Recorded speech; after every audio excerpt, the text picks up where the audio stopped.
ಆಕಾಶವಾಣಿ ಮೈಸೂರು. ಯೋಗವಾಣಿ ನಿತ್ಯ ಯೋಗ ಕುರಿತ ಬಾನುಲಿ ಸರಣಿ. ಭೂಯಾದ್ಭೂಮೌ ಭವ್ಯಂ ಮಂಗಲಮಾಧ್ಯಾತ್ಮಿಕೇನ ಯೋಗೇನ ಧ್ಯೇಯಾದ್ಯೋಗಿ ಜನೋ ಜನತಾಯೈ ಪರಮಾನಂದಂ ಯೋಗೇನ. ಕೇಳಿ ಕಾರ್ಯಕ್ರಮ ಯೋಗವಾಣಿ. ಯೋಗ ಸ್ಪರ್ಶವ ಪಡೆಯುವ ಯೋಗ ಬದುಕಲಿ ಬಂದಿದೆ ಇದುವೆ ಸುಯೋಗ. ಋಷಿ ಮುನಿಗಳ ಕೊಡುಗೆಯೇ ಯೋಗ ಪಡೆಯುವ ಎಲ್ಲರೂ ಈಗಿಂದೀಗ ಯೋಗಿಗಳಾಗೋಣ, ನಿರೋಗಿಗಳಾಗೋಣ. ಯೋಗಿಗಳಾಗೋಣ, ನಿರೋಗಿಗಳಾಗೋಣ. ಕೇಳುಗರೆ, ಇಂದಿನ ಸಂಚಿಕೆಯಲ್ಲಿ ಚಿಕಿತ್ಸಾತ್ಮಕ ಯೋಗ ಈ ಕುರಿತು ಆಯುರ್ವೇದ ವೈದ್ಯರು ಹಾಗೂ ಯೋಗ ಚಿಕಿತ್ಸಕರಾದ ಡಾಕ್ಟರ್ ಎಎಸ್ ಚಂದ್ರಶೇಖರ್ ಅವರೊಂದಿಗೆ ಸಂದರ್ಶನ ಕೇಳುವಿರಿ. ಡಾಕ್ಟರ್ ಚಂದ್ರಶೇಖರ್ ಅವರೇ, ನಮಸ್ಕಾರ. ನಮಸ್ಕಾರ. ತಾವು ಇವತ್ತಿನ ದಿವಸ ಯೋಗ ಚಿಕಿತ್ಸೆಯ ಬಗ್ಗೆ ವಿವರವಾಗಿ ಮಾಹಿತಿಯನ್ನು ನೀಡಬೇಕು. ಯೋಗದ ಪ್ರಕಾರ ರೋಗ ಬಾರದಂತೆ ಹೇಗಿರಬೇಕು ನಮ್ಮ ಜೀವನ ಶೈಲಿ ಅಂತೀರಿ?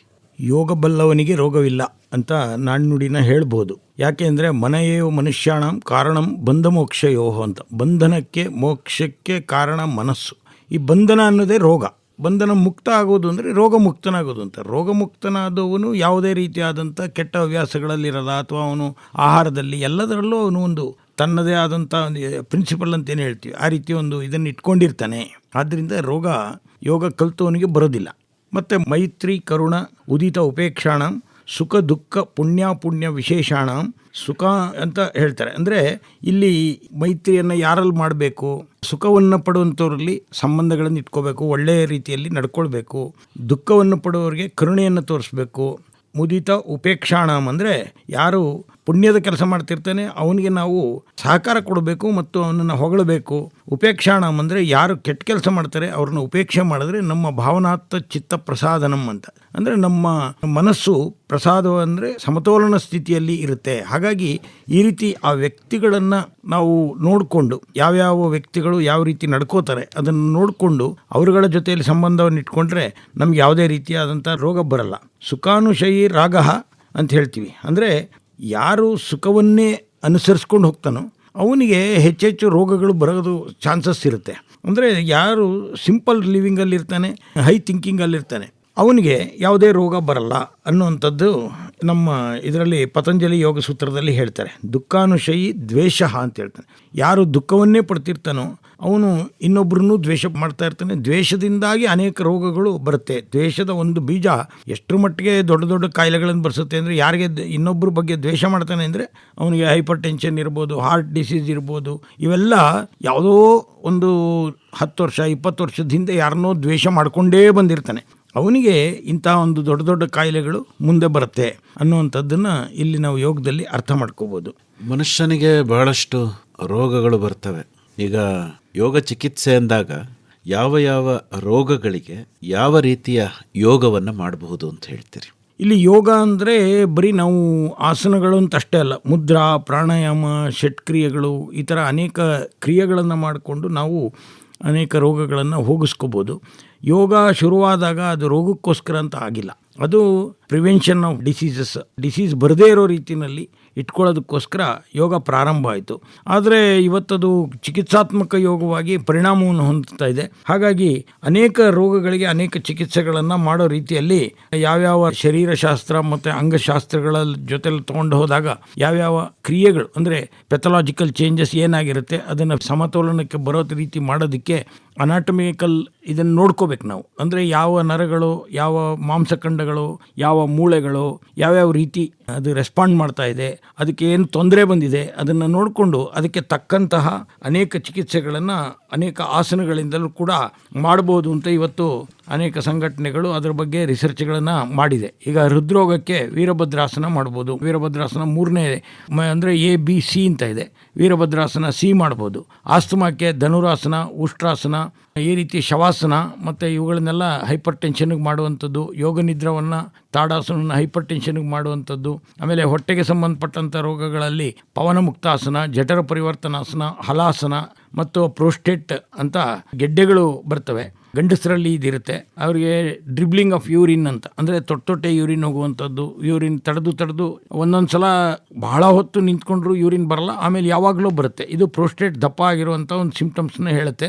ಅಂಥದ್ರಲ್ಲಿ ಬದ್ಧಕೋಣಾಸನವನ್ನು ಮಾಡ್ಬೋದು. ಮತ್ತು PCOD ಹೆಣ್ಮಕ್ಳಲ್ಲಿ ಇವತ್ತು 100ಕ್ಕೆ 99 ಹೆಣ್ಮಕ್ಳಿಗೆ ಈ ಥರ PCOD ಇದೆ. ಯಾಕೆಂದರೆ ಯಾರು ವ್ಯಾಯಾಮ ಇಲ್ಲ ಅಥವಾ ಯೋಗ ಇಲ್ಲ, ಏನೂ ಮಾಡೋದಿಲ್ಲ. ಹಾಗಾಗಿ ಕೂತು ಅವರಿಗೆ ಗರ್ಭಾಶಯದಲ್ಲಿ ಬರ್ತಕ್ಕಂಥ ಒಂದು ಸಿಸ್ಟ್ ಅಂತ ಗೆಡ್ಡೆ, ಅದನ್ನು ಕರಗಿಸ್ಕೊಳ್ಳೋಕ್ಕೋಸ್ಕರ ಮತ್ತು ಗೈನಿಕ್ ಪ್ರಾಬ್ಲಮ್ಸ್, ಬ್ಲೀಡಿಂಗ್ ಜಾಸ್ತಿ ಆಗುವಂಥದ್ದು ಅಥವಾ ಬ್ಲೀಡಿಂಗೇ ಆಗದೆ ಇರೋದು, ಬ್ಲೀಡಿಂಗ್ ಕಮ್ಮಿ ಆಗುವಂಥದ್ದು, ಇಂಥದಕ್ಕೂ ಸಹ ಈ ಬದ್ಧಕೋಣಾಸನ ಅನ್ನುವಂಥದ್ದು ತುಂಬ ಚೆನ್ನಾಗಿ ಕೆಲಸವನ್ನು ಮಾಡುತ್ತೆ. ಈಗ ಪ್ರಾಣಾಯಾಮನೂ ಕೂಡ ಯೋಗ ಅಂತಲೇ ಕರೆಯೋದ್ರಿಂದ ಇದು ನಮ್ಮ ದೇಹದ ಶಕ್ತಿಯನ್ನು, ವೈಟಾಲಿಟಿ ಅಂತ ಏನು ಕರಿತೀವಿ, ಅದನ್ನು ಹೆಚ್ಚು ಮಾಡುತ್ತೆ. ಲಂಗ್ಸನ್ನ ಕೆಪಾಸಿಟಿಯನ್ನು ಜಾಸ್ತಿ ಮಾಡುತ್ತೆ. ಅಲರ್ಜಿಕ್ ಡಿಸಾರ್ಡರ್ಗಳಲ್ಲಿ ಮತ್ತು ILD ಅಂತ ಕರಿತೀವಿ, ಇವತ್ತು ಇಂಟರ್ಸ್ಟಿಷಿಯಲ್ ಲಂಗ್ ಡಿಸೀಸ್ ಅಂತ, ಇದಕ್ಕೆ ಔಷಧಿನೇ ಇಲ್ಲ ಅಂತ ಹೇಳ್ಬಿಡ್ತಾರೆ. ಇದು ಯೋಗದ ಮೂಲಕ ವಾಸಿ ಮಾಡ್ಕೊಳ್ಬೋದಾದಂಥ, ಸುಲಭದಲ್ಲಿ ವಾಸಿ ಮಾಡ್ಕೊಳ್ಬೋದಾದಂಥ ಒಂದು ಇದನ್ನು ನಾವು ಯೋಗದ ಮುಖಾಂತರ ನೋಡ್ತೀವಿ.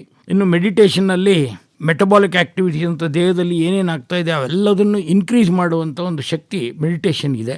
ಸೈಕೋಸೊಮ್ಯಾಟಿಕ್ ಡಿಸಾರ್ಡರ್ಸ್ ಅಂತ, ಯಾವುದು ಮನಸ್ಸಿನಿಂದ ಮತ್ತು ಅದರ ಪರಿಣಾಮವಾಗಿ ನಮಗೆ ದೇಹದ ಮೇಲೆ ಕಾಣಿಸ್ಕೊಳ್ತಕ್ಕಂಥ ಎರಡು, ಸೊಮ್ಯಾಟಿಕ್ ಅಂದರೆ ದೇಹದ ಇದು, ಸೈಕೋ ಅಂದರೆ ಮಾನಸಿಕ ರೋಗಗಳು ಅಂತ. ಇದು ಮನಸ್ಸಿನಿಂದ ಬರ್ತಕ್ಕಂಥ ಬೇರೆ ಬೇರೆ ಡಿಸಾರ್ಡರ್ಗಳನ್ನು ಕೂಡ ಕಡಿಮೆ ಮಾಡೋದನ್ನ ನಾವು ನೋಡ್ತೀವಿ ಮೆಡಿಟೇಷನ್ನಲ್ಲಿ. ಸ್ಟ್ರೆಸ್ ರಿಲೇಟೆಡ್ ಡಿಸಾರ್ಡರ್ಸ್ಗಳಲ್ಲಿ ಕೂಡ ಮೆಡಿಟೇಷನನ್ನು ಮಾಡ್ಬೋದು. NREM ಅಂತ ಹೇಳ್ತಾರೆ, ನಾನ್ ರೊಟೇಟಿಂಗ್ ಐಬಾಲ್ ಮೂಮೆಂಟ್ ಅಂತ. ಅನೇಕ ಸಂಘಟನೆಗಳು ಇದರ ಸ್ಟಡಿ ಮಾಡಿದೆ. ಮನಸ್ಸಿನಲ್ಲಿ ಇಚ್ಛಾಶಕ್ತಿ, ಕ್ರಿಯಾಶಕ್ತಿ, ಜ್ಞಾನಶಕ್ತಿ ಇವುಗಳು ಹೊರಬರಬೇಕಾದ್ರೆ ನಾವು ಮೆಡಿಟೇಷನನ್ನು ಮಾಡಬೇಕು. ಜೀವನ ನೈಸರ್ಗಿಕವಾಗೇ ಇರಬೇಕು. ಯಾಕೆಂದರೆ ಸರಳ ಜೀವನ, ಉನ್ನತ ಚಿಂತನೆ ಇರೋರಲ್ಲಿ ಮಾತ್ರ ಇಂಥ ಒಂದು ಇದನ್ನು ಯೋಗದಲ್ಲಿ ಕಂಡುಕೋಬೋದು ಅನ್ನೋದನ್ನು ನಾವು ನೋಡಿದ್ವಿ. ಷಟ್ ಕ್ರಿಯೆಗಳು ಅಂತ ಹೇಳ್ತಾರಲ್ಲ ಡಾಕ್ಟ್ರೆ, ಹೌದು. ಇವು ಹೇಗೆ ರೋಗ ಬಾರದಂತೆ ತಡೆಗಟ್ಟುತ್ತವೆ ಅಂತೀರಿ? ನೌಲಿ, ದೌತಿ, ಬಸ್ತಿ, ತ್ರಾಟಕ ಇವುಗಳನ್ನೆಲ್ಲ ನಾವು ಷಟ್ಕ್ರಿಯೆಗಳಲ್ಲಿ ಸೇರಿಸ್ತೀವಿ. ನೌಲಿ ಅಂದರೆ ಕರುಳಿನ ಒಂದು ಒಳಗಡೆಯ ಇರ್ತಕ್ಕಂಥ ಕರುಳಿನಲ್ಲಿ ಅನೇಕ ರೀತಿಯಾದಂತಹ ನಾವು ತಿನ್ನುವಂಥ ಆಹಾರದಿಂದ ಕೊಳೆತಂಥ ಅಂಶಗಳು ಹುಟ್ಕೊಂಡು ಅಲ್ಲಿ ಗ್ಯಾಸ್ ತುಂಬಿಕೊಳ್ಳುವಂಥದ್ದು, ಇಂಥದ್ದೆಲ್ಲ ಆಗುತ್ತೆ. ಯಾವುದೇ ಕಾಯಿಲೆ ಬರಬೇಕಾದ್ರೆ ಮಂದಾಗ್ನಿನೇ ಕಾರಣ ಅಂತ ಇವತ್ತು ಬೇರೆ ಬೇರೆ ರೀತಿಯಲ್ಲಿ ಹೇಳ್ತಾ ಇದ್ದಾರೆ. ಮಂದಾಗ್ನಿಂದ್ರೇನು? ಮೆಟಬಾಲಿಕ್ ಆ್ಯಕ್ಟಿವಿಟಿ ಕಡಿಮೆ ಆಗಿ ಜೀರ್ಣಶಕ್ತಿ ಆಗದೇ ಇರತಕ್ಕಂಥದ್ದಕ್ಕೆ ಮಂದಾಗ್ನಿ ಅಂತ ಕರಿತೀವಿ. ವಿಜ್ಞಾನದ ಪ್ರಕಾರ ಅವರು ಇವತ್ತು ಹೇಳ್ತಾ ಇದ್ದಾರೆ ಎಲ್ಲದಕ್ಕೂ ಜೀರ್ಣಶಕ್ತಿಯೇ ಈಗ ಮೂಲ ಅನ್ನುವಂಥದ್ದನ್ನು ಇವತ್ತು ಒಪ್ಕೊಳ್ತಾ ಇದ್ದಾರೆ. ಗಟ್ ಡಿಸಾರ್ಡರ್ ಅಂತಲೇ ಹೇಳ್ತಾ ಇದ್ದಾರೆ, ಎಲ್ಲದಕ್ಕೂ ಗಟ್ ಡಿಸಾರ್ಡರ್ ಮುಖ್ಯ ಅನ್ನುವಂಥದ್ದನ್ನು ಇವತ್ತು ಹೇಳ್ತಿದ್ದಾರೆ. ಆದರೆ ಸರ್ವೇ ರೋಗ ಭವಂತಿ ಮಂದಾಗ್ನವು ಅಂತೇಳಿ ಬಹಳ ಹಿಂದೆ ಶಾಸ್ತ್ರಗಳು ಹೇಳಿದೆ, ಯೋಗದಲ್ಲೂ ಹೇಳಿದ್ದಾರೆ. ಯೋಗದಲ್ಲಿ ಎಷ್ಟು ಊಟ ಮಾಡಬೇಕು, ಒಂದೇ ಸಲ ಊಟ ಮಾಡಬೇಕು ಅಂತ ಹೇಳ್ತಾರೆ. ಮತ್ತು ಅದರಲ್ಲೂ ಯೋಗ ಪ್ರಾರಂಭ ಮಾಡುವಾಗ ಕ್ಷೀರಾಜ್ಯ ಭೋಜನಂ ಅಂತ, ಅಂದರೆ ಮೊದಲು ಸ್ವಲ್ಪ ದಿವಸ ಬರೀ ಹಾಲು, ಅನ್ನ ಮತ್ತು ತುಪ್ಪ ಮಾತ್ರ ತಗೋಬೇಕು. ಅದ ನಂತರದಲ್ಲಿ ಮಾಮೂಲಿ ಊಟ ಮಾಡಿದ್ರು ಸಹ ನಿಮಗೆ ಡೈಜೆಷನ್ ಎಲ್ಲ ನಾರ್ಮಲ್ ಆಗಿರುತ್ತೆ. ಮತ್ತು ನಿಮ್ಮ ಸತ್ವಗುಣ ಯಾವಾಗ ಪ್ರಖರತೆಯನ್ನು ಹೊಂದುತ್ತೋ ಆಗ ರಜೋಗುಣ ಮತ್ತು ತಮಗುಣ ತಾನಾಗೇನೆ ಶಾಂತವಾಗಿರುತ್ತೆ, ರೋಗಗಳು ಬರಲ್ಲ. ಸಾತ್ವಿಕನಿಗೆ ರೋಗ ಕಡಿಮೆ, ರಾಜಸಿಕ ಮತ್ತು ಮಾನಸಿಕ ತಾಮಸಿಕ ಇದು ಯಾರಿಗಿರುತ್ತೆ ಅವರಿಗೆ ರೋಗಗಳು ಜಾಸ್ತಿ ಇರುತ್ತೆ ಅಂತ ಹೇಳ್ತಾರೆ. ಹಾಗೆಯೇ ಷಟ್ಕ್ರಿಯೆಗಳಲ್ಲಿ ನಾವು ವಮನವನ್ನು ಮಾಡಿಸುವಂಥದ್ದು ಅಂತ ಹೇಳ್ತೀವಿ. ಅದಕ್ಕೆ ನವಲಿ ದೌತಿ. ದೌತಿ ಅಂದರೆ ವಾಂತಿ ಮಾಡಿಸೋದು ಅಂತ. ಅದರಲ್ಲಿ ವಮನ ದೌತಿ ಅಂದರೆ ಬರೀ ನೀರಿಗೆ ಉಪ್ಪು ಹಾಕ್ಬಿಟ್ಟು ಹೊಟ್ಟೆ ತುಂಬ ಕುಡಿಸಿ ಒಂದು 10 ಲೋಟ 15 ಲೋಟ ನಿಧಾನಕ್ಕೆ ಕುಡಿಬೇಕು, ಕುಡಿದು ವಾಂತಿ ಮಾಡೋವಂಥದ್ದು. ವಾಂತಿ ಮಾಡಿಬಿಟ್ರೆ ಲಂಗ್ಸಲ್ಲಿ ಇರ್ತಕ್ಕಂಥ ಅನೇಕ ಡಿಸೀಸ್ಗಳು ಅಂದರೆ ಅದರ ಶಕ್ತಿ ಕುಂದುತ್ತೆ ಮತ್ತು ಉಸಿರಾಟಕ್ಕೆ ಜಾಸ್ತಿ ಸಹಾಯ ಮಾಡುವಂತೆ ಅದಾಗತ್ತೆ ಅನ್ನುವಂಥದ್ದು.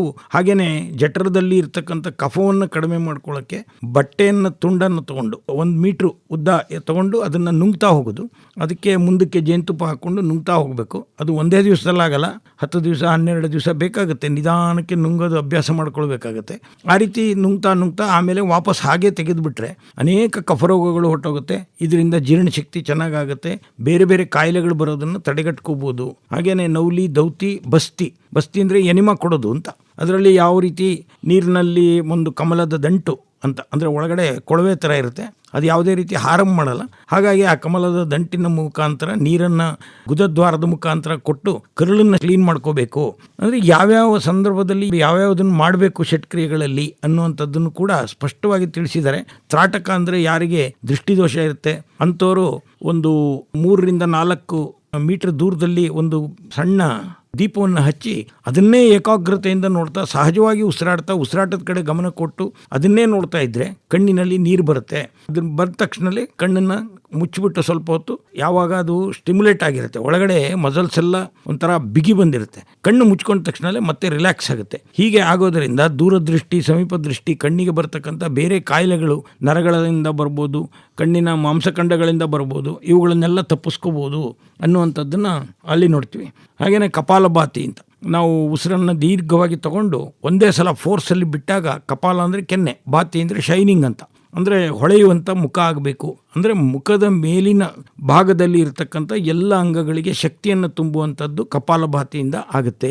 ದೀರ್ಘವಾಗಿ ಒಂದು ಸಲ ಉಸಿರು ತಗೋಬೇಕು, ಒಂದೇ ಸಲ ಫೋರ್ಸಲ್ಲಿ ಉಸಿರನ್ನು ಬಿಡಬೇಕು. ಆ ರೀತಿ ಬಿಟ್ಟಾಗ ಬ್ರೈನ್ಗೆ ಸರ್ಕ್ಯುಲೇಷನ್ ಜಾಸ್ತಿ ಆಗುತ್ತೆ.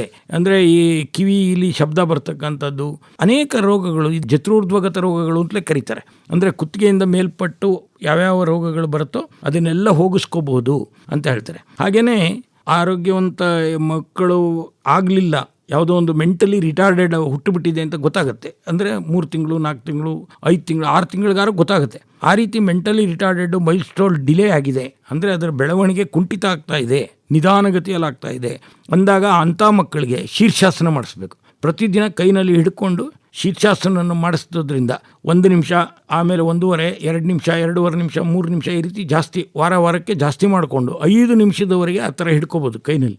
ಆ ಬ್ರೈನ್ಗೆ ಫೋರ್ಸಲ್ಲಿ ಬ್ಲಡ್ ಬರೋದ್ರಿಂದ ನಾರ್ಮಲ್ ಚೈಲ್ಡ್ ಥರನೇ ಅದು ಬಿಹೇವ್ ಮಾಡೋಕ್ಕೆ ಶುರು ಮಾಡುತ್ತೆ. ಇಲ್ಲದೆ ಹೋದರೆ ಸುಮ್ಮನೆ ಗಲಾಟೆ ಮಾಡೋದು, ಕಿರ್ಚೋದು, ಕೂಗೋದು, ಮನೆಯಲ್ಲಿ ಏನೇನೋ ವಸ್ತುಗಳನ್ನು ಎಸೆಯೋದು, ಮತ್ತು ಏನೇನೋ ಅದರದ್ದೇ ಆದ ಲೋಕದಲ್ಲಿರುತ್ತೆ. ಅದು ಮುಂದೆ ಸಮಾಜಕ್ಕೂ ಒಂಥರ ತೊಂದರೆ, ಮನೆಯವ್ರಿಗೂ ತುಂಬ ತೊಂದರೆಯಾಗಿ ಒದ್ದಾಡ್ತಿರೋಂಥದ್ದನ್ನ ನಾವು ನೋಡ್ತೀವಿ. ಇದನ್ನು ಚಿಕ್ಕ ವಯಸ್ಸಿನಲ್ಲೇ ನಾವು ತಡಿಬೋದಾದಂಥದ್ದು ಈ ಯೋಗಾಸನದ ಶೀರ್ಷಾಸನ ಅನ್ನುವಂಥದ್ದನ್ನು ಮಾಡೋದ್ರಿಂದ ತಡಿಬೋದು. ಯೋಗದ ಬಗ್ಗೆ ಇವತ್ತು ಬಹಳಷ್ಟು ಸಂಶೋಧನೆಗಳು ನಡೀತಾ ಇದೆ. ಈ ಚಿಕಿತ್ಸಾತ್ಮಕವಾಗಿ ಯೋಗ ಮತ್ತು ಯೋಗವನ್ನು ಯಾವ ರೀತಿ ವೈಜ್ಞಾನಿಕವಾಗಿ ಮಾಡಬೇಕು, ಈ ಬಗ್ಗೆ ಸಂಶೋಧನೆಗಳನ್ನು ನಮ್ಮ ದೇಶದಲ್ಲಿ ನಡೆಸ್ತಾ ಇರುವಂತಹ ಸಂಸ್ಥೆಗಳ ಬಗ್ಗೆ ಮಾಹಿತಿಯನ್ನು ನೀಡ್ಬೋದಾ ಡಾಕ್ಟ್ರೆ? ಅನೇಕ ಸಂಸ್ಥೆಗಳು ಇತ್ತೀಚೆಗೆ, ಅಂದರೆ 100ರಿಂದ 150 ವರ್ಷಗಳಿಂದ ಈಚೆಗೆ ಈ ರೀತಿಯ ಸಂಶೋಧನೆ ಮಾಡ್ತಾ ಇದ್ದಾರೆ. ಅಂದರೆ ಬೇರೆ ಬೇರೆ ರೋಗಗಳನ್ನು ತಗೊಂಡೇ ಮಾಡ್ತಾ ಇದ್ದಾರೆ. ಬಿಹಾರ್ ಸ್ಕೂಲ್ ಆಫ್ ಯೋಗ ಅಂತ ಹೇಳಿ ಮುಂಗೇರ್ ಅಂತ, ಅಲ್ಲಿ ಒಂದು ಸಂಶೋಧನೆಗಳನ್ನು ಸ್ಕಿನ್ ಮೇಲೆ ಮಾಡಿದ್ದಾರೆ, ರೆಸ್ಪಿರೇಟರಿ ಸಿಸ್ಟಮ್ ಮೇಲೆ ಮಾಡಿದ್ದಾರೆ. ಹಾಗೆ ವಿವೇಕಾನಂದ ಕೇಂದ್ರ ಕನ್ಯಾಕುಮಾರಿಯಲ್ಲಿ ಸಹ ಅನೇಕ ರೋಗಗಳ ಮೇಲೆ ಬೇರೆ ಬೇರೆ ರೀತಿಯಾದಂತಹ ಚಿಕಿತ್ಸಾತ್ಮಕವಾದಂತಹ ರಿಸರ್ಚ್ಗಳನ್ನು ಮಾಡ್ತಾ ಇದ್ದಾರೆ. ಲೋನಾವಾಲಾದಲ್ಲಿ ಕೈವಲ್ಯಧಾಮದಲ್ಲೂ ಸಹ ಅನೇಕ ರೀತಿಯಾದಂಥ ಇದನ್ನು ಮಾಡ್ತಾ ಇದ್ದಾರೆ. ಬೆಂಗಳೂರಿನಲ್ಲಿ ಪ್ರಶಾಂತಿ ಕುಟೀರ ಅಂತ, ಅಲ್ಲಿ ಇತ್ತೀಚೆಗೆ ಡಯಾಬಿಟಿಸ್ ಮೇಲೆ ಇಡೀ ದೇಶದಲ್ಲಿ ಆ ಡಯಾಬಿಟಿಸ್ ರೋಗಿಗಳನ್ನು ಆರಿಸ್ಕೊಂಡು ಅವರಲ್ಲಿ ಈ ಯೋಗಗಳು, ಕೆಲವು ಸ್ಪೆಸಿಫಿಕ್ ಆಸನಗಳು, ಪ್ರಾಣಾಯಾಮಗಳನ್ನು ಹೇಳಿಕೊಟ್ಟು ಒಂದೊಂದು ವಾರದ ಕ್ಯಾಂಪ್ಗಳನ್ನು ಮಾಡಿ 3 ತಿಂಗಳು ಬಿಟ್ಟು ಮತ್ತೆ ಅದೇ ರೀತಿ ಕ್ಯಾಂಪ್ಗಳನ್ನು ಮಾಡಿ ಹೇಗೆ ಶುಗರ್ನ ವಿತೌಟ್ ಡ್ರಗ್ಸ್ ಕಡಿಮೆ ಮಾಡ್ಕೋಬಹುದು ಅನ್ನುವಂಥದ್ದನ್ನು ಒಂದು ರಿಸರ್ಚ್ ಮಾಡಿದ್ದಾರೆ. ಇದಕ್ಕೆ ಮುಂಚೆ ಅವರು ಆಸ್ತಮಾದ ಮೇಲೆ ಮಾಡಿದಂಥ ರಿಸರ್ಚ್ ಕೂಡ ಭಾಳ ಪ್ರಶಸ್ತವಾದಂಥದ್ದಿದೆ. ಧೀರೇಂದ್ರ ಬ್ರಹ್ಮಚಾರಿ ಅಂತ ಡೆಲ್ಲಿನಲ್ಲಿ, ಶಿವಾನಂದ ಜ್ಞಾನಾಲಯ ಅಂತ ಹೇಳಿ ಋಷಿಕೇಶದಲ್ಲಿ, ಇಲ್ಲೆಲ್ಲ ಈಗ ರಿಸರ್ಚ್ಗಳು ಬೇಕಾದಷ್ಟು ಆಗ್ತಾ ಇದೆ. ಇತ್ತೀಚೆಗೆ ಯೋಗದಲ್ಲೇ PhD ಮಾಡ್ತಾ ಇರ್ತಕ್ಕಂಥ ಸಂಖ್ಯೆನೂ ಜಾಸ್ತಿ ಆಗ್ತಾ ಇದೆ. ಬೇರೆ ಬೇರೆ ಯೂನಿವರ್ಸಿಟಿಗಳಲ್ಲಿ PhD ಕೂಡ ಮಾಡ್ತಾ ಇದ್ದಾರೆ. ಆರೋಗ್ಯದ ಮೇಲೆ ಪರಿಣಾಮ ಬೀರುವಂತಹ ಅಂಶಗಳು ಯಾವ್ಯಾವುದು ಅಂತೀರಿ? ಸಾಮಾನ್ಯವಾಗಿ ಆರೋಗ್ಯದ ಮೇಲೆ 5 ವಿಚಾರದ ಮೇಲೆ ಈ ಆರೋಗ್ಯ ನಿಂತಿರುತ್ತೆ. ಒಂದು ಅನುವಂಶೀಯ ಅಂತ ಕರಿತೀವಿ ನಾವು. ಅನುವಂಶೀಯವಾಗಿ ಬರತಕ್ಕಂಥ ರೋಗಗಳಲ್ಲಿ ಈ ಯೋಗಗಳು ಸ್ವಲ್ಪ ಮಟ್ಟಿಗೆ ಅವರಿಗೆ ಆರೋಗ್ಯವನ್ನು ಸುಧಾರಿಸ್ಕೊಳ್ಬೋದು. ಹಾಗೆಯೇ ಆಹಾರನ ಹೇಗೆ ತಿನ್ನಬೇಕು ಅಂತ ನಮಗೆ ಗೊತ್ತು, ಬೇಯಿಸ್ಕೊಂಡು ತಿನ್ನಬೇಕು, ಯಾವುದನ್ನು ಹೇಗೆ ತಿನ್ನಬೇಕು ಅಂತೆಲ್ಲ ಗೊತ್ತು. ಆದರೆ ತಿನ್ನೋದನ್ನು ಯಾವಾಗ ನಿಲ್ಲಿಸಬೇಕು ಅಂತ ಗೊತ್ತಿಲ್ಲ ನಮ್ಮ ಜನಕ್ಕೆ. ಆ ತಿನ್ನೋದನ್ನು ಎಷ್ಟು ತಿನ್ನಬೇಕು ಅಂತ ಗೊತ್ತಿಲ್ಲ. ಹಾಗಾಗಿ ಆಹಾರವನ್ನು ಹಿತಬುಕ್, ಮಿತಬುಕ್, ಋತುಬುಕ್ ಅಂತ ಹೇಳ್ತೀವಿ ನಾವು. ಯಾವ ಋತುವಿನಲ್ಲಿ ಯಾವ ಆಹಾರವನ್ನು ತಗೋಬೇಕು, ಎಷ್ಟು ಹಿತವಾಗುತ್ತೆ ದೇಹಕ್ಕೆ ಅಂತ. ಹಿತ ಏನು ಅಂತ ಅನ್ನೋದೇ ಗೊತ್ತಿಲ್ಲದಂತೆ ಆಗ್ಬಿಟ್ಟಿದೆ. ಇವುಗಳಿಗೆಲ್ಲ ನಾವು ಯೋಗದ ಮುಖಾಂತರ ಆಹಾರವನ್ನು ಹೇಗೆ ಸೇವಿಸಬೇಕು ಅನ್ನುವಂಥ ಕ್ಲಾಸ್ಗಳನ್ನೇ ತಗೋಬೇಕಾಗತ್ತೆ. ಇನ್ನೊಂದು ವಿಶ್ರಾಂತಿ. ಇವತ್ತು ವಿಶ್ರಾಂತಿ ಅಂದರೆ ಯಾವಾಗಲೋ ತಗೋಬೋದು, ಮಧ್ಯಾಹ್ನನೂ ಮಲಗ್ಬೋದು, ಬೆಳಗ್ಗೆ ಏನಾದ್ರು ಮಲಗ್ಬೋದು. ರಾತ್ರಿ ನಿದ್ದೆ ಬಂದಿಲ್ಲ ಅದರಿಂದ ಬೆಳಗ್ಗೆ ಮಲಗಬೇಕು ಅಂತ ಇದೆ. ಹಾಗಿಲ್ಲ. ರಾತ್ರಿ ಯಾರಿಗೆ 8 ಗಂಟೆ ನಿದ್ದೆ ಮಾಡೋಕ್ಕಾಗಿಲ್ಲ, ಅವರು ಬೆಳಗಿನ 4 ಗಂಟೆ ನಿದ್ದೆಗೆ ಮಾಡಿದರೆ ಸಾಕು. ಅಂದರೆ ಅದು ಈಕ್ವಲ್ ಟು 8 ಅವರ್ಸ್ ಆಗಿಬಿಡುತ್ತೆ. ಆದರೆ ದಿನನಿತ್ಯ ಬೆಳಗ್ಗೆ ಹೊತ್ತು ನಿದ್ದೆ ಮಾಡಬಾರ್ದು, ದಿವಾಸ್ವಪ್ನ ಅಂತ ಕರಿತೀವಿ, ಅದನ್ನು ಮಾಡಬಾರ್ದು. ಅದನ್ನು ಮಾಡೋದ್ರಿಂದ ನಮ್ಮ ಒಳಗಡೆ ಒಂದು ಗಡಿಯಾರ ಇದೆ, ದೇಹದ ಒಳಗಡೆನೇ ಒಂದು ಬಯೋಲಾಜಿಕಲ್ ಕ್ಲಾಕ್ ಅಂತ ಅದನ್ನು ಕರಿತೀವಿ. ಆ ಗಡಿಯಾರದ ವ್ಯತ್ಯಾಸ ಆಗಿಬಿಡುತ್ತೆ. ಅಂದರೆ ಆ ಟೈಮ್ ತೋರಿಸುವಂಥದ್ದು ವ್ಯತ್ಯಾಸ ಆಗುತ್ತೆ ಅಂತೀವಲ್ಲ, ಹಾಗೆಯೇ ದೇಹದ ಒಳಗಡೆ ಇರತಕ್ಕಂಥ ಹಾರ್ಮೋನ್ಸ್ಗಳು ಕೂಡ ಎಷ್ಟು ಸೆಕ್ರೇಟು, ಯಾವಾಗ ಆಗಬೇಕು, ಇದೆಲ್ಲದು ದೇವರು ಬರೆದಿಟ್ಬಿಟ್ಟಿರ್ತಾನೆ. ಆದರೆ ನಾವು ಅದನ್ನೆಲ್ಲ ಉಲ್ಟಾ ಮಾಡ್ಕೊಂಡ್ಬಿಟ್ಟಿದ್ದೀವಿ ಈಗ. ಆದ್ದರಿಂದ ನಾವು ಅಂಥ ಆಹಾರವನ್ನು ಸೇವಿಸುವಾಗ ಮತ್ತು ವಿಶ್ರಾಂತಿಯನ್ನು ತಗೊಳ್ಳುವಾಗ ಕರೆಕ್ಟಾಗಿ ತಗೊಂಡ್ರೆ ಮಾತ್ರ ನಮಗೆ ಸರಿಯಾದ ರೀತಿಯಲ್ಲಿ ಆರೋಗ್ಯವನ್ನು ಕಾಪಾಡ್ಕೋಬೋದು. ಇನ್ನು ಪರಿಸರದಲ್ಲಿ ಅಂದರೆ ಪರಿಸರ ಹೇಗಿರಬೇಕು, ಇವತ್ತು ನಾವು ಪರಿಸರ ಅಂದ ತಕ್ಷಣಲ್ಲೇ struggle for existence, survival is the fittest, exploit the nature, ಈ ಎಲ್ಲ ಪ್ರಿನ್ಸಿಪಲ್ಗಳನ್ನು ನಾವು ನೋಡಿದ್ದೀವಿ. ಎಕ್ಸ್ಪ್ಲಾಯ್ಟ್ ದಿ ನೇಚರ್ ಅನ್ನೋದು ಭಾರತೀಯ ಸಂಸ್ಕೃತಿಯಿಂದ ಬಂದಿಲ್ಲ. ಎಕ್ಸ್ಪ್ಲಾಯ್ಟ್ ದಿ ನೇಚರ್ ಅಂದರೆ ನೇಚರ್ ಇರೋದೇ ನಮಗೆ, ನಾವು ಏನು ಬೇಕಾದ್ರೂ ಮಾಡ್ಬೋದು, ಅದನ್ನು ಮರ ಗಿಡ ಎಲ್ಲ ಕತ್ತರಿಸ್ಕೊಂಡು ಏನು ಬೇಕಾದರೂ ಮಾಡ್ಬೋದು ಅಂತ ಯೋಚನೆ ಬಂದುಬಿಟ್ಟಿದೆ ಇವತ್ತು. ನೇಚರ್ನ ನಾವು ಎಕ್ಸ್ಪ್ಲಾಯ್ಟ್ ಮಾಡಬಾರ್ದು, ಅದನ್ನು ಕಾಪಾಡಬೇಕು, ಅದಕ್ಕೆ ಪೂಜೆ ಮಾಡುವಂಥದ್ದು ಈ ಭಾರತೀಯ ಇದರಲ್ಲಿ ಸಂಸ್ಕೃತಿಯಲ್ಲಿ ಶ್ರೇಷ್ಠ. ಯಾಕೆಂದರೆ ನಾವು ಪೂಜೆ ಮಾಡೋದ್ರ ಮುಖಾಂತರ ಅದು ಮೂಢನಂಬಿಕೆ ಅಂತ ಅಂತಾರೆ ಅವರು, ಆದರೆ ಪೂಜೆ ಮಾಡೋದ್ರ ಮುಖಾಂತರನಾದರೂ ಮರ ಉಳಿಸ್ಕೋಬೋದು ಅನ್ನುವಂಥದ್ದು ಇದು ಈ ದೇಶದಲ್ಲಿ ಪ್ರಚಲಿತದಲ್ಲಿತ್ತು. ಸ್ಟ್ರಗಲ್ ಫಾರ್ ಎಕ್ಸಿಸ್ಟೆನ್ಸ್, ಒಬ್ಬ ಬದುಕಬೇಕಾದ್ರೆ ಇನ್ನೊಬ್ಬನ ತುಳಿಬೇಕು ಅನ್ನುವಂಥದ್ದು ಸ್ಟ್ರಗಲ್ ಫಾರ್ ಎಕ್ಸಿಸ್ಟೆನ್ಸ್. ಅದು ಈ ದೇಶದ ಇದಲ್ಲ. ಸರ್ವೈವಲ್ ಇಸ್ ದಿ ಫಿಟೆಸ್ಟ್, ಅದನ್ನು ಕೂಡ ಅಷ್ಟೇ. ಸರ್ವೈವಲ್ ಇಸ್ ದಿ ಫಿಟೆಸ್ಟ್ ಅಂದರೆ ನನ್ನ ತಮ್ಮನಿಗೆ ಅಥವಾ ನನ್ನ ತಂಗಿಗೆ ಯಾರಿಗೋ ಒಂದು ಮೆಂಟಲಿ ರಿಟಾರ್ಡೆಡ್ ಆಗಿದ್ದಾರೆ ಅವಳು ಅಂತಂದರೆ ನಾನು ಅವ್ರನ್ನ ಹೇಗೆ ನೋಡ್ತೀನಿ? ನಾನು ಸರ್ವೈವಲ್ ಇಸ್ ದಿ ಫಿಟೆಸ್ಟ್, ಅವ್ರನ್ನ ಕೊಂದುಬಿಟ್ಟಾದರೂ ಅವ್ರ ಭಾಗದಲ್ಲಿ ಬರುವಂಥ ಆಸ್ತಿ ನಾನು ಹೊಡ್ಕೊಂಡ್ಬಿಡ್ಬೇಕು ಅಂತ ನಾನು ನೋಡಲ್ಲ. ನಾನು ಇನ್ನೂ ಚೆನ್ನಾಗಿ ನೋಡ್ಕೋತೀನಿ ಅವ್ರನ್ನ. ಅಯ್ಯೋ ಪಾಪ ಈ ಥರ ಆಗಿದೆಯಲ್ಲ ಅನ್ನುವಂಥ ಒಂದು ಇದರಿಂದ ಕರುಣೆಯನ್ನು ತೋರಿಸ್ಕೊಂಡು ಅವರಿಗೆ ಹೆಚ್ಚು ಹೆಚ್ಚು ಸಪೋರ್ಟ್ ಮಾಡಿಕೊಂಡು ಅವ್ರ ಆಸ್ತಿ ಹೊಡಿಯೋಕ್ಕೆ ಹೋಗಲ್ಲ. ನನ್ನ ತಂಗಿನೇ ಇವಳು, ಆದ್ದರಿಂದ ಇವಳನ್ನ ಸರಿಯಾಗಿ ನೋಡ್ಕೋಬೇಕು, ನನ್ನ ತಮ್ಮನೇ ಇವನು ಸರಿಯಾಗಿ ನೋಡ್ಕೋಬೇಕು ಅನ್ನುವಂಥ ಒಂದು ಭಾವನೆ ಬರಬೇಕು. ಇವೆಲ್ಲ ಬರುವಂಥದ್ದು ಯೋಗದಿಂದ ಮಾತ್ರ ಸಾಧ್ಯ. ಇಲ್ಲದೋದ್ರೆ ಈ ಎಮೋಷನಲ್ ಕೋಶಿಯೆಂಟು ಇಂಥದ್ದೆಲ್ಲ ಯಾವತ್ತೂ ಇರೋದಿಲ್ಲ. ಆದ್ದರಿಂದಾಗಿ ಅನೇಕ ಸಮಸ್ಯೆಗಳು ಮತ್ತು ರೋಗಗಳು ಬರೋದಕ್ಕಾಗತ್ತೆ. ಅದಕ್ಕೆ ನಾವು ಮುಂಜಾಗ್ರತೆಯಾಗಿ ಬೇಕಾದಷ್ಟು ಕ್ರಮಗಳನ್ನು ಕೂಡ ಅನುಸರಿಸ್ಬೋದು. ಅಂಥ ಕ್ರಮಗಳಲ್ಲಿ ಓಂ ಹೇಳ್ತಾ ಇದ್ದರೆ ದ್ವೇಷ ಭಾವನೆ ಕಡಿಮೆ ಆಗ್ತಾ ಬರುತ್ತೆ. ದಿನ ಒಂದು 10 ನಿಮಿಷ ಕಣ್ಣು ಮುಚ್ಕೊಂಡು ಓಂ ಅಂತ ಸುಮ್ಮನೆ ಹೇಳ್ತಾ ಇದ್ರೆ ಸಾಕು, ಆತಂಕ ಆಂಗ್ಸೈಟಿ ಕಡಿಮೆ ಆಗುತ್ತೆ. ಹಾಗೆಯೇ ಒಂದು ನ್ಯೂರಾನ್ ಅಂತ ನರ್ವ್ ಸೆಲ್ ಅಂತ ಏನು ಹೇಳ್ತೀವಿ, ಅದು 20,000 ಕೊಬ್ಬಿನ ಜೀವಕೋಶಗಳನ್ನು ಸಂಗ್ರಹ ಮಾಡ್ಕೊಳ್ಳುವಂಥ ಕೆಪಾಸಿಟಿಯನ್ನು ಹೊಂದಿರುತ್ತೆ. ಒಂದು ಬೆರಳಿನ ತುದಿಯಲ್ಲಿ 50,000 ನರಕೋಶಗಳಿರುತ್ತೆ.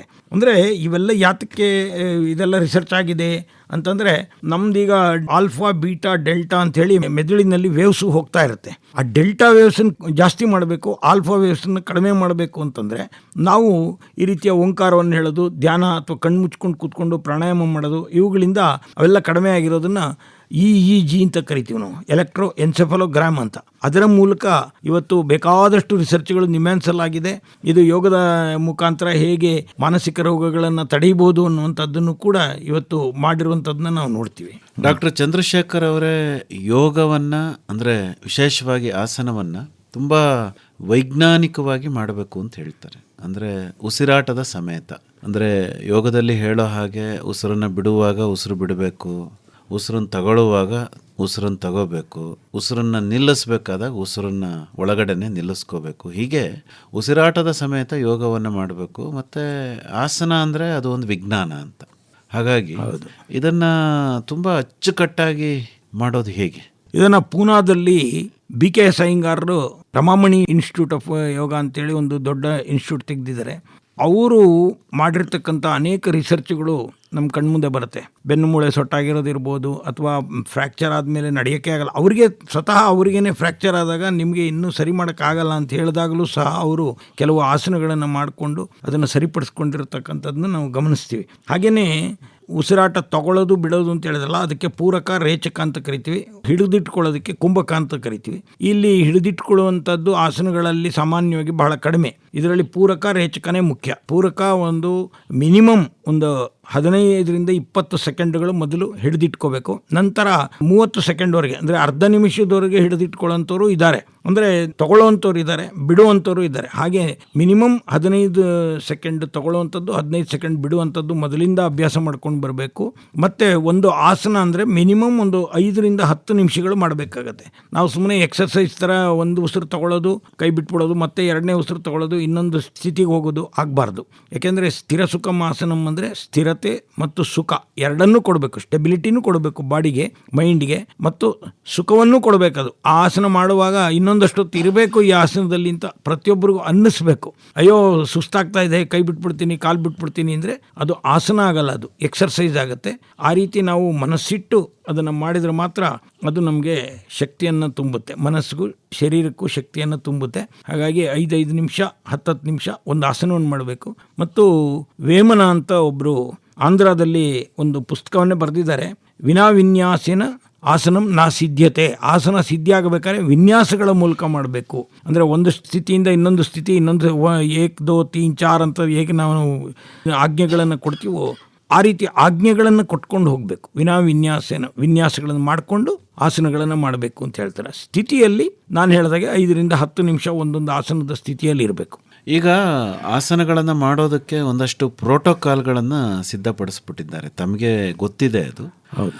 ಅಂದರೆ ಯಾವ ಆಸನ ಮೊದಲಿಗೆ ಮಾಡಬೇಕು, ಯಾವ ಆಸನ ನಂತರ ಮಾಡಬೇಕು, ಯೋಗಾಸನವನ್ನು ಆರಂಭ ಹೇಗೆ ಮಾಡಬೇಕು, ಅಂತ್ಯ ಹೇಗೆ ಗೊಳಿಸ್ಬೇಕು, ಆಮೇಲೆ ಎಲ್ಲದಕ್ಕಿಂತ ಮುಖ್ಯವಾಗಿ ಚಿಕಿತ್ಸಾತ್ಮಕವಾಗಿ ಯೋಗವನ್ನು ಅಭ್ಯಾಸ ಮಾಡ್ತಾ ಇದ್ದರೆ ಅಲ್ಲಿ ಯಾವ ರೀತಿಯ ಪ್ರೊಸೀಜರ್ ಇರಬೇಕು, ಈ ಥರದ್ದೆಲ್ಲ ಹೇಳ್ತಾರಲ್ಲ. ಈಗ ಯೋಗ ನಾನು ಮಾಡಬೇಕು, ಮನೆಯಲ್ಲಿ ನಾನು ಆಸನ ಮಾಡಬೇಕು ಅಂದರೆ ನನ್ನ ಮನಸ್ಸಿಗೆ ಬಂದಂಗೆ ನಾನು ಮಾಡ್ಕೊಳಕ್ಕೆ ಬರಲ್ವಾ, ಅಥವಾ ಅದಕ್ಕೆ ಒಂದು ಪ್ರೋಟೋಕಾಲ್ ಇದೆಯಾ? ಯಾವುದಾದ್ಮೇಲೆ ಯಾವುದು, ಏನು, ಯಾವ ರೀತಿ, ಅದ್ರ ಬಗ್ಗೆ ಹೇಳಿ ಡಾಕ್ಟ್ರೆ. ಹೌದು, ಪ್ರೈಮರಿ ಆಸನ ಅಂತ ಇದೆ. ಅದಾದ ನಂತರದಲ್ಲಿ ಅಡ್ವಾನ್ಸ್ಡ್ ಆಸನಗಳನ್ನು ಮಾಡಬೇಕಾಗುತ್ತೆ. ಅಡ್ವಾನ್ಸ್ಡ್ ಆಸನಗಳನ್ನೇ ಮೊದಲು ಮಾಡಿಬಿಡ್ತೀನಿ, ನನಗೆ ಬಂದುಬಿಡುತ್ತೆ ಶೀರ್ಷಾಸನ, ನಿಂತ್ಕೊಂಡ್ಬಿಡ್ತೀನಿ ಶೀರ್ಷಾಸನದಲ್ಲಿ. ಆ ರೀತಿ ಯಾವುದೇ ಅಡ್ವಾನ್ಸ್ಡ್ ಆಸನಗಳನ್ನು ಡೈರೆಕ್ಟಾಗಿ ಮಾಡೋಕ್ಕೆ ಬರಲ್ಲ. ಯಾಕೆಂದರೆ ನಮ್ಮ ದೇಹದಲ್ಲಿ ಇರ್ತಕ್ಕಂಥ ಒಂದು ರಕ್ತ ಚಲನೆ ಒಂದೇ ಥರ ಇರುತ್ತೆ. ಆ ಚಲನೆಯನ್ನು ಗ್ರ್ಯಾಜುಯಲ್ಲಾಗಿ ಬದಲಾಯಿಸ್ಕೋಬೇಕು. ನಾವು ಯಾವುದೋ ಒಂದು ಅಂಗಕ್ಕೆ ತಲುಪಿಸ್ಬೇಕು ಜಾಸ್ತಿ ರಕ್ತನ ಅಂದರೆ ಆ ಜಾಗಕ್ಕೆ ನಿಧಾನಕ್ಕೆ ತಲುಪಿಸ್ಬೇಕು. ಒಂದೇ ಸಲ ಫೋರ್ಸಲ್ಲಿ ತಲುಪಿಸುವಂಥ ಒಂದು ಆಸನನ ನಾವು ಮಾಡೋಕ್ಕೆ ಹೋಗಬಾರ್ದು. ನಿಧಾನಗತಿಯಲ್ಲಿ ಆಸನವನ್ನು ಮಾಡಬೇಕು ಮೊದಲನೇದಾಗಿ. ಎರಡನೇದಾಗಿ ಆಸನವನ್ನು ಈ ಯಾವುದೇ ಚಿಕಿತ್ಸಾತ್ಮಕವಾಗಿ ಮಾಡಬೇಕಾದ್ರೂ ಮೊದಲನೇ ದಿವಸನೇ ಅವನಿಗೆ ಚಿಕಿತ್ಸೆಗೋಸ್ಕರ ಬಂದಿದ್ದಾನೆ, ಚಿಕಿತ್ಸಾ ಆಸನ ಹೇಳ್ಕೊಟ್ಬಿಡ್ಬೇಕು, ಅದು ಒಂದೇ ಆಸನ ಹೇಳ್ಕೊಟ್ಬಿಡ್ಬೇಕು ಅಂತಲ್ಲ. ಎಲ್ಲರಿಗೂ ಪ್ರೈಮರಿ ಆಸನದಿಂದ ಪ್ರಾರಂಭ ಮಾಡಬೇಕು. ಆಸನದ ಎಲ್ಲ ಪ್ರಾರಂಭಕ್ಕೆ ಮುಂಚೆ ಪ್ರಾರ್ಥನೆ ಮಾಡಬೇಕು. ಪ್ರಾರ್ಥನೆ, ದೈವಿ ಪ್ರಾರ್ಥನೆ ಮಾಡೋದ್ರಿಂದ, ಸೂರ್ಯನ ಪ್ರಾರ್ಥನೆ ಮಾಡೋದ್ರಿಂದ ಒಂದು ಮನಸ್ಸು ಒಂದು ಸ್ಟಡಿ ಆಗುತ್ತೆ. ಅದಾದ ಮೇಲೆ ಓಂಕಾರವನ್ನು ಒಂದು 3-4 ಸಲ ಹೇಳಬೇಕು. ಅದಾದ ಮೇಲೆ ಆಸನವನ್ನು ಪ್ರಾರಂಭ ಮಾಡಬೇಕು. ಸಡನ್ನಾಗಿ ಸುಮ್ಮನೆ ನಿಂತ್ಕೊಂಡ ತಕ್ಷಣವೇ ಆಸನ ಮಾಡುವಂಥದ್ದಲ್ಲ. ಈಗ ಸೂರ್ಯ ನಮಸ್ಕಾರ ಮಾಡಬೇಕು ಮೊದಲಿಗೆ ಅಂತ ಹೇಳಲಾಗುತ್ತೆ. ಇದು ಸೂರ್ಯ ನಮಸ್ಕಾರ ಅನ್ನುವಂಥದ್ದು ಒರಿಸ್ಸಾದ ಒಬ್ಬ ರಾಜ ಮಾಡಿದಂಥ, ಅಲ್ಲಿಂದ ಪ್ರಾರಂಭ ಆಯಿತು. ಈ ರೀತಿ 10-12 ಅಂಕಗಳನ್ನು ಕೊಟ್ಟು ಮಾಡಿಸುವಂಥದ್ದು. ಅದಕ್ಕೆ ಮುಂಚೆ ಸೂರ್ಯ ನಮಸ್ಕಾರ ಅಂತ ಇರಲಿಲ್ಲ. ಸೂರ್ಯನ ಹೋಮ ಮಾಡೋದು, ಸೂರ್ಯನ ಯಜ್ಞ ಮಾಡೋದು, ಅದರ ಸುತ್ತಿ ಸಾಷ್ಟಾಂಗ ನಮಸ್ಕಾರವನ್ನು ಮಾಡೋದು ಮಾತ್ರ ಇತ್ತು. ಇದಾದಮೇಲೆ ಇದು ಪ್ರಚಲಿತವಾಯಿತು. ಅದಾದಮೇಲೆ ಬೇರೆ ಬೇರೆ ಶಾಲೆಗಳು ಬೇರೆ ಬೇರೆ ಸೂರ್ಯ ನಮಸ್ಕಾರಗಳನ್ನು ಇವತ್ತು ಮಾಡಿಸ್ತಾ ಇದ್ದಾರೆ. 12 ಅಂಕೆಯಲ್ಲಿ ಮಾಡಿಸ್ತಾರೆ, 16 ಅಂಕೆಯಲ್ಲಿ ಮಾಡಿಸ್ತಾರೆ, 10 ಅಂಕೆಯಲ್ಲಿ ಮಾಡಿಸ್ತಾರೆ. ಈ ಥರ ಸೂರ್ಯ ನಮಸ್ಕಾರ ಬಂದಿರೋದೇನು ಅಂದರೆ ಇವುಗಳು ಬೇರೆ ಬೇರೆ ಆಸನಗಳ ಒಂದು ಒಟ್ಟು ಮಾಡಿಸಿರುವಂಥ ಸೂರ್ಯ ನಮಸ್ಕಾರನ ಒಟ್ಟು ಮಾಡಿದ್ದಾರೆ. ಅಂದರೆ ಇದು ಒಂಥರ ಎಕ್ಸರ್ಸೈಸ್ ಥರ ಇವತ್ತು ಫಸ್ಟ್ ಮಾಡ್ತಾರೆ. ಅದರಿಂದ ಶಿಥಿಲೀಕರಣ ವ್ಯಾಯಾಮದಂಗೆ ಆಗುತ್ತೆ. ಅಂದರೆ ದೇಹಗಳು ಸಡಿಲಗೊಳ್ಳಕ್ಕೆ, ಬೇರೆ ಬೇರೆ ಜಾಯಿಂಟ್ಸ್ಗಳು ಸಡಿಲಗೊಳ್ಳಕ್ಕೆ ಒಂದು ಅವಕಾಶ ಆಗುತ್ತೆ. ಅಂತ್ಯ ಮಾಡೋದು ಹೇಗೆ ಸರ್? ಯೋಗ ಅಂತ್ಯ ಮಾಡೋದು ಪ್ರಾರ್ಥನೆಯಿಂದಲೇ ಅಂತ್ಯ ಮಾಡಬೇಕು. ಶವಾಸನ ಪ್ರತಿಯೊಬ್ಬರೂ ಮಾಡಲೇಬೇಕು. ಯಾರೇ ಚಿಕಿತ್ಸಾತ್ಮಕ ಯೋಗದಲ್ಲಿರಲಿ ಅಥವಾ ರೆಗ್ಯುಲರ್ ಪ್ರಾಕ್ಟೀಸ್ ಮಾಡುವಂಥವ್ರು ಇರಲಿ, ಶವಾಸನದಿಂದ ಅಂತ್ಯ ಮಾಡಬೇಕು. ಶವಾಸನ ಮಾಡಿದ ಮೇಲೆ ಎದ್ದು ಕೂತ್ಕೊಂಡು ಕಣ್ಣು ಮುಚ್ಚಿ ಪ್ರಾರ್ಥನೆ ಮಾಡಿ ಆಮೇಲೆ ಅಂತ್ಯವನ್ನು ಮಾಡಬೇಕಾಗುತ್ತೆ. ಡಾಕ್ಟ್ರೇ, ಈಗ BK ಸಯ್ಯಂಗಾರ್ ಬಗ್ಗೆ ತಾವು ಹೇಳಿದ್ರಿ. ಅವರು ಒಂದಷ್ಟು ಪರಿಕರಗಳನ್ನು ಬಳಸ್ಕೊಂಡು ಆಸನವನ್ನು ಹಾಕಿಸ್ತಾ ಇದ್ರಂತೆ. ಅಂದರೆ ಈಗ ನನಗೆ ಶೀರ್ಷಾಸನ ಹಾಕಕ್ಕೆ ಬರಲ್ಲಪ್ಪ, ಗೋಡೆಯ ಸಪೋರ್ಟ್ ತಗೊಂಡು ಬೆಲ್ಟು ಮತ್ತು ಹಗ್ಗ ಇದನ್ನೆಲ್ಲ ಬಳಸಿ ಆ ಶೀರ್ಷಾಸನವನ್ನು ವೈಜ್ಞಾನಿಕವಾಗಿ ಆ ವ್ಯಕ್ತಿಗೆ ಹಾಕಿಸ್ಬಿಟ್ಟು ಅದರ ಲಾಭವನ್ನು ಅವ್ರಿಗೆ ಕೊಡೋ ರೀತಿಯಲ್ಲಿ ಈ ತರಹದ ಆಸನಗಳನ್ನು ಮಾಡಬಹುದೇ? ಅಲ್ಲ, ಈ ಥರನೇ ಮಾಡೋದು ಸುಲಭ ಮಾಡಿಕೊಡೋದಕ್ಕೋಸ್ಕರ ಅದು ಮಾಡಿದ್ದಾರೆ ಅಷ್ಟೇ. ಅದರಲ್ಲೇನು ತಪ್ಪಿಲ್ಲ.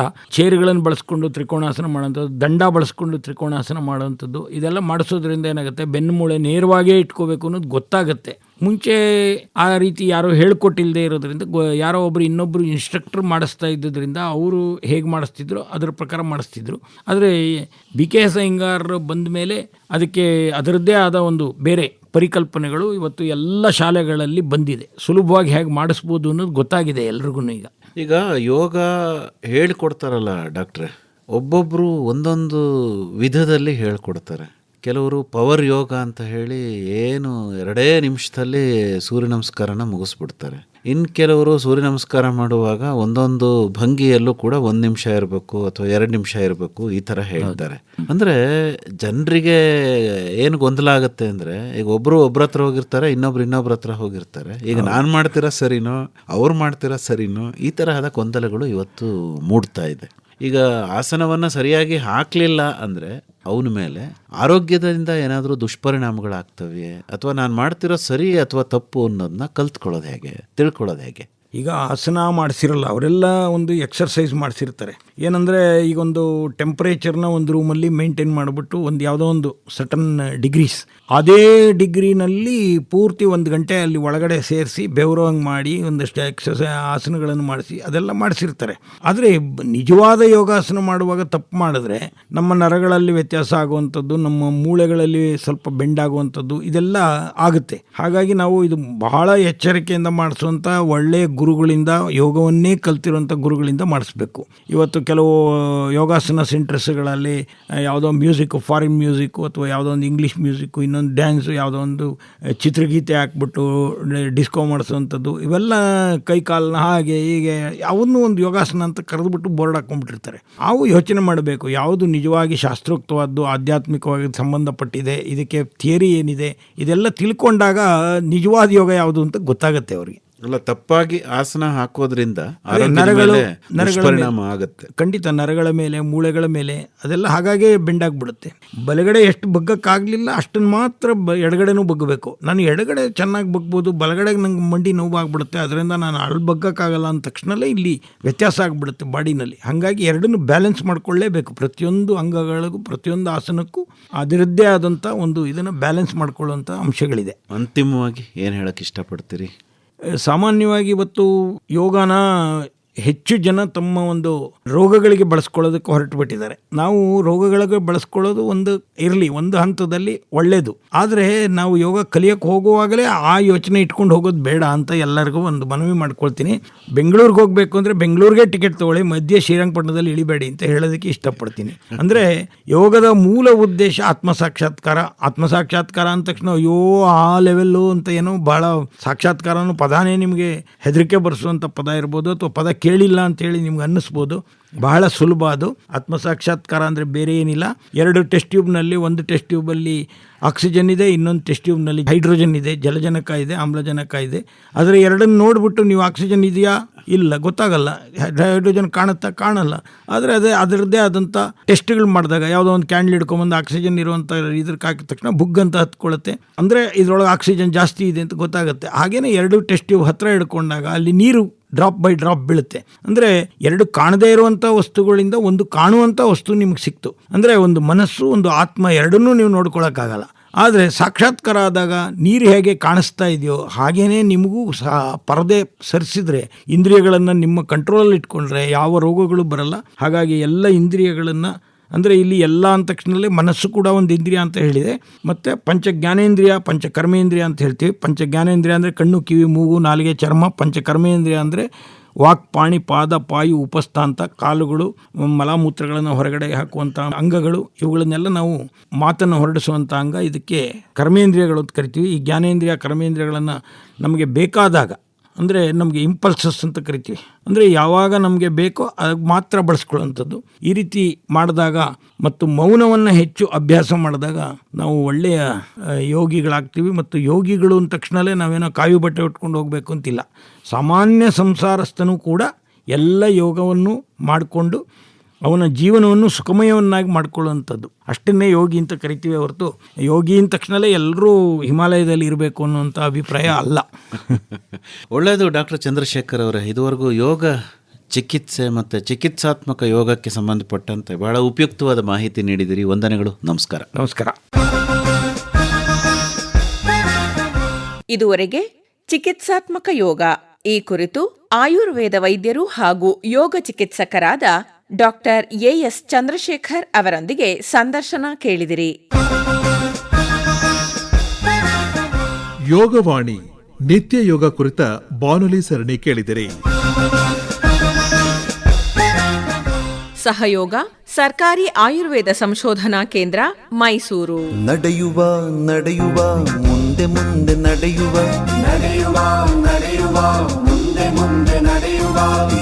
ಯೋಗದಿಂದ ನಡೆದು ಯೋಗ ಚಿತ್ತರಾಗುವ ಆತ್ಮೀಯ ಕೇಳುಗರೆ, ಪ್ರತಿ ವಾರ ಯೋಗವಾಣಿಯಲ್ಲಿ ನೀವು ಆಲಿಸಿದ ವಿಷಯ ಕುರಿತಂತೆ ಪ್ರತಿ 3 ತಿಂಗಳಿಗೊಮ್ಮೆ ಮುಕ್ತ ಪರೀಕ್ಷೆಯನ್ನ ನಡೆಸಲಾಗುತ್ತದೆ. ಪರೀಕ್ಷೆಯಲ್ಲಿ ಅಧಿಕ ಅಂಕ ಪಡೆದ ಕೇಳುಗರಿಗೆ ರಸಪ್ರಶ್ನೆ ಕಾರ್ಯಕ್ರಮವನ್ನು ನಡೆಸಿ ಆಕರ್ಷಕ ಬಹುಮಾನ ನೀಡಲಾಗುತ್ತದೆ. ಸಂಕಲನ ತೇಜಸ್ವಿನಿ ಗಿರೀಶ್. ಪರಿಕಲ್ಪನೆ ಹಾಗೂ ನಿರ್ಮಾಣ ಎನ್ ಕೇಶವಮೂರ್ತಿ. ಈ ಕಾರ್ಯಕ್ರಮ ಆಕಾಶವಾಣಿ ಮೈಸೂರು ಕೇಂದ್ರದಿಂದ ಮೂಡಿಬಂತು.